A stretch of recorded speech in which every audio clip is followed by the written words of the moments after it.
para sa'yo. Pero somehow, nawawala din naman yung sakit. Kasi kapag mahal mo ang tao, lahat ay gagawin mo para makamit siya.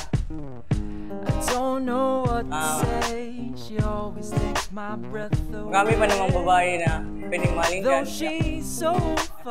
Gawin mo lang siyang inspirasyon para makahanap ng iba.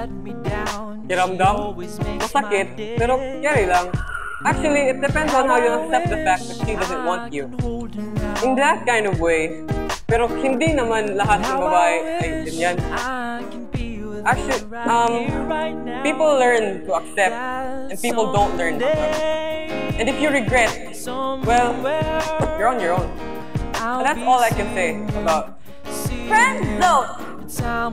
Yun yung pakiramdam na close kayo, may feelings kayo para sa isa't isa, pero friend lang yung tingin niya sa'yo. Nothing more than that. Sakit sa feelings yun, lalo na pag babae ka. Hindi lahat ng lalaki nasa-friend zone. May babae din naman, no? Yung kayo. Swerte nyo.